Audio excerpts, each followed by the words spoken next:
All right, this is startup and week 1 of our sourdough starter project. So please follow these directions as closely as possible. I've gotten about 100 students through this project. Students who follow these directions, especially this very first set of directions very closely, tend to have a lot of success. People who like to take a lot of creative liberties here tend to do poorly. So, starting off with the basics, we need a 1 quart jar or a 1 liter jar. It really needs to be that size. Don't deviate from that. Please don't use plastic, use glass. Plastic doesn't work, okay? You might get it to work, but a lot of the plastic I've seen people use have failed. So this is a quart-sized Ziploc bag, and we need just one side of the plastic from it. So we're just gonna cut off the edges. So just real quickly. Doesn't have to be fancy.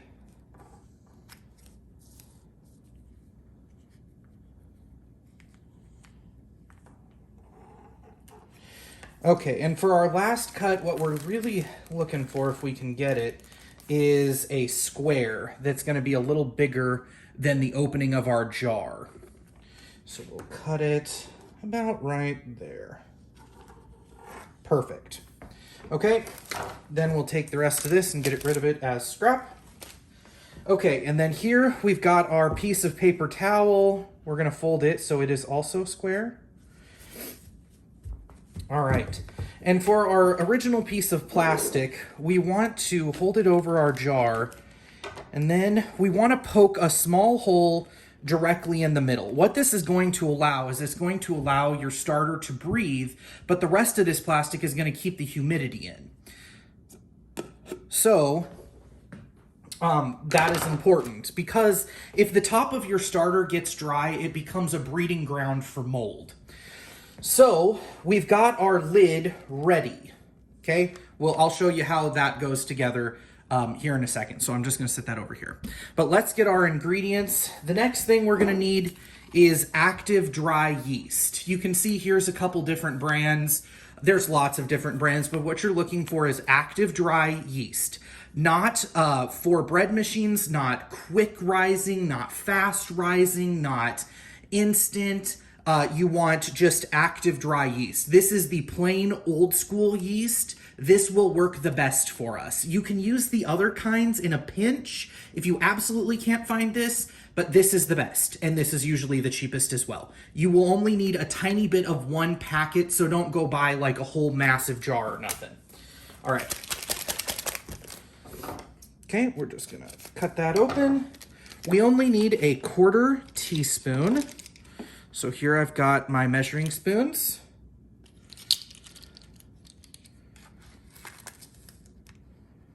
And if you do not have measuring spoons, don't go spend a ton of money. Go to Dollar Tree and get yourself a set for $1. All right, so we're done with the yeast. We got the yeast down in our jar there. Okay, next thing we need is we need 2 tablespoons of distilled water. Distilled water should cost you about $1 for a gallon. And the gallon will get us most of the way through this project. You might have to buy another one later on. So there's my tablespoon measures on this tiny measuring cup that I've got. Okay. 2 tablespoons of water.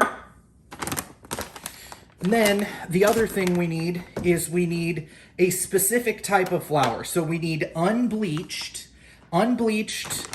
all-purpose flour. So this is kind of like a bougie brand, but you can get this from all sorts of different brands. It's pretty easily available if you look for it. It's just a hair more expensive, and you want to have about 10 pounds of flour. So you want about 10 pounds of flour, 1 packet of yeast, and a gallon of distilled water to get you to start off. Okay. And of the flour, we need 2 tablespoons. Okay, so I'm gonna 1, 2. Okay. All right, then I am going to roll in with my garden variety chopstick and give that all a stir down in there until it starts looking kind of pasty and we got all the dry bits incorporated. If you got some stuff on the sides, just try and scrape it to the bottom. You don't want a whole bunch of stuff clinging on the edges. Just make sure you have it mixed up good. Okay, let's see if I can get you a good focus way in there. Come on there. Okay, there you can kind of see the consistency. That's pretty good. All right, now that we've got that, that is where we need to be. Take my dirty chopstick and lay it over there.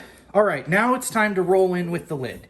So now that you have started this off, this needs to sit, and you will come back to it at 12 hours with a clean, sterilized, like just washed really clean chopstick and re-stir it. Don't add anything to it, just stir it up again.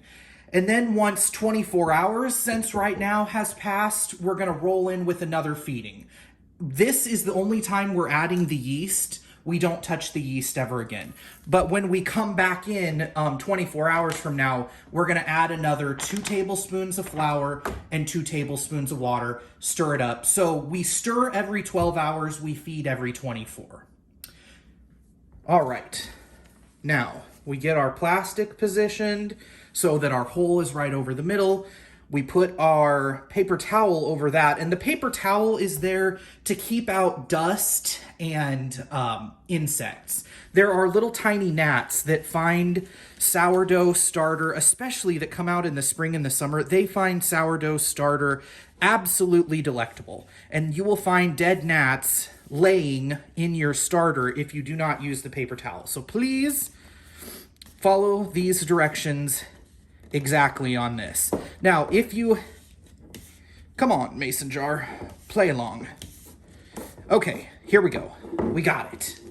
Okay, so if you don't have a mason jar, another type of jar that'll work is you can use pickle jars, spaghetti sauce jars,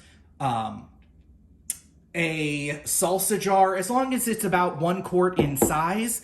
And then if you don't have a jar that has this metal ring to hold down the lid, use a hairband or a scrunchie or a rubber band.